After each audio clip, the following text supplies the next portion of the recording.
Assalomu alaykum, hurmatli televizor ko'rguvchilar. Yaxshimsizlar? Dunyo qurultiyi to'r televiziyasining kunlik xabarlar programmasiga hammanglar xush kelibsizlar. Men İftixar Abdurshid. Bugun chorshanba. Hurmatli ko'ruvchilar, tövəndə diqqətinizlər kunlik xabarlar programmamızın təfsilatı bo'lsin. Dünya Uyghur Qurultayıdan bir heyət Germaniyanın Nord Rhine-Westfalen shtatida lobby faoliyatlari ilib borgan. Dünya Uyghur Qurultayıdan Qurultay reisi Turg'unjon Alovuddin, Qurultayning muavin reisi Zumrattay Erkin, Qurultay Berlin ishxonasining mudiri va Qurultay fondining reisi G'ayur Qurbon ve Qurultay Uchur axborot markazining direktori İftixar Abdurshiddan tashkil topgan bir heyət Germaniyaning Nord Rhine-Westfalen shtatining markazi Düsseldorfda lobby faoliyatlari ilib berib, Germaniyaning hokimiyat beshidagi partiyalardan biri bo'lgan Sosyal Demokrat partiyasining bayonotchisi Volkan Baran apandi bilan ko'rishib, Xitoyning Hikvision va Dahua shirkatlarining Germaniyadagi bexatarlik kameralari va Xitoyning chegara halqagan bostirish haqida suhbat ilib borgan. Germaniya Federal Cumhuriyeti 16 shtatdan tashkil topgan bir federal davlati bo'lib, Germaniya asos qonuni bo'yicha federal hukumat va har qaysi shtatlar mustaqil qaror chiqarish huquqiga ega. Nord Rhine-Westfalen shtati bo'lsa, Germaniyaning nüfus eng ko'p bo'lgan shtati bo'lib, Germaniyada yashaydigan Uyg'urlarning xili ko'p qismi bu shtatning markazi Düsseldorfni markaz qilib joylashgan. G'ayur Qurbon apandi bu qatim quchirish jarayonida Uyg'ur irqiy qirg'inchiligi, Xitoyning chegara halqagan bostirishi, mazkur shtat yashaydigan Uyg'urlarning qiyinchiliklari va hal qilishning choralari ustida suhbat ilib borganligini bildirib, bu haqda tafsiliy ma'lumot berib o'tdi. NRV Germaniyada nüfusu en köp bo'lgan federal ülke bo'lib, Germaniyada tijorat ilib turayotgan Xitoy shirkatlarining en ko'pimi naq mush ülkega joylashgan. Shu jumladan Uyg'ur irqiy qirg'inchiligi, chetishlik va xalqaro embargolarga uchragan Huawei va Dahua o'xshaydigan shirkatlarning Germaniyadagi bosh tijorat markazimi naq mush ülkega joylashgan.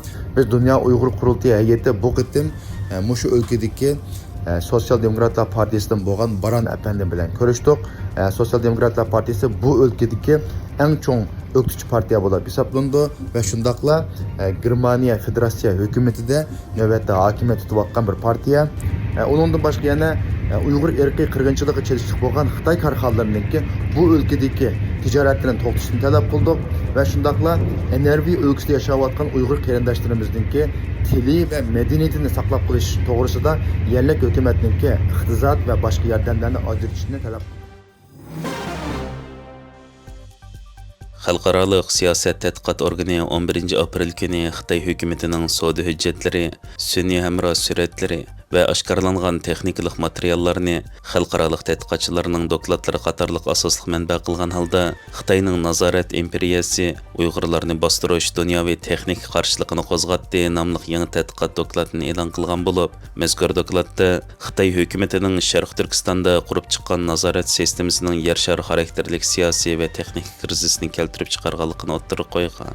Mazkur dokladda Xitoy hukumatining Dahua va Hikvision qatorliq shirkatlar bilan hamkorlashib, Sharq Turkistonda Uyg'urlarni nishon qilgan etnik farqlantirish algoritmlarini targ'ib qildirganligi, Xitoy soqchi taraf yumshoq detal kodlari orqali maxsus Uyg'urlarning ish harakati, kundalik faoliyati va shaxsiy uchur aloqasini suzib chiqadiganligi. Shundaqla bu sistema biror Uyg'urni ko'rganda darhol soqchilarga ogohlantirish signal beradiganligi o'tirib qo'yilgan bo'lib, xalqaro kishilik huquqni kuzatish tashkilotining texnik tadqiqotchilari bu bir yoshirin nazoratchilikla emas, balki bir millatning mavjudligini sifirlik sistema orqali kontrol qiladigan yangicha bostirish modeli deganini ilgari surib, Xitoyning sun'iy aql va cho'ng sonliq ma'lumot orqali nazorat qilish andisisining qandoq qilib kishilik huquq dafsanchiligining quroliga aylanganligi fosh qilingan. Mazkur doklad yana Xitoy nazorat texnikalarining dunyo miqyosida duch kelayotgan kuchli qarshi inkas tahlil qilinib, G'arb davlatlari Xitoyning bu texnikalarni etika va bexatarlik tahdid deb bekitib, Xitoyning bu shirkatlarini ta'minlash zanjiridan chiqarib tashlashga boshlagan.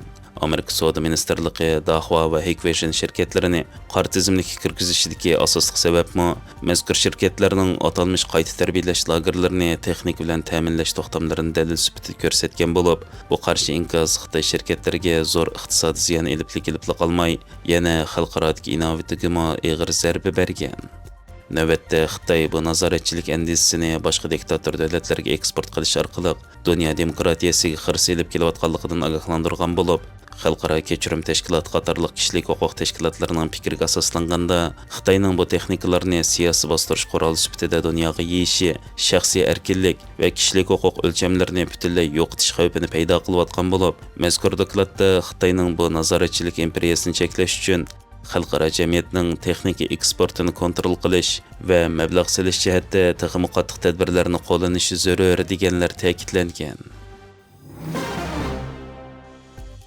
Qozog'istonning Taldiqo'rg'ondagi sud mahkamasi o'tgan yil yuz bergan Xitoy qarshi namoyishga chetishlik delodagi 19 nafar kishining hammasini gunohkor deb bekitib, jazo hukm qilgan.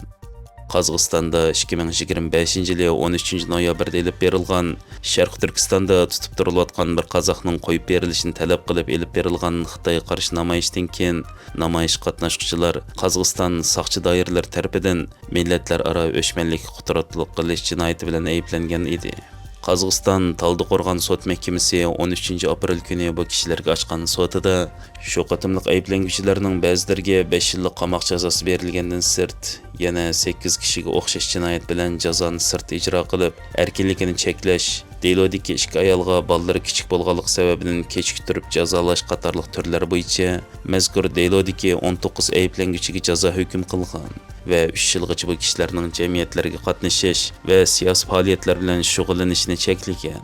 Shu qatimliq namoyish qatnashchilari Xitoy hukumatining insoniyat qarshi jinoyat va kishilik huquq dafsanchiliklarini ayblab, 2025-yili iyuldan boshlab Xitoy doiralari tomonidan sababsiz tutib turilayotgan asli Sharq Turkistonlik va Qozog'iston fuqaroligiga o'tgan olimlar Turg'anboyni qo'yib berishni talab qilgan.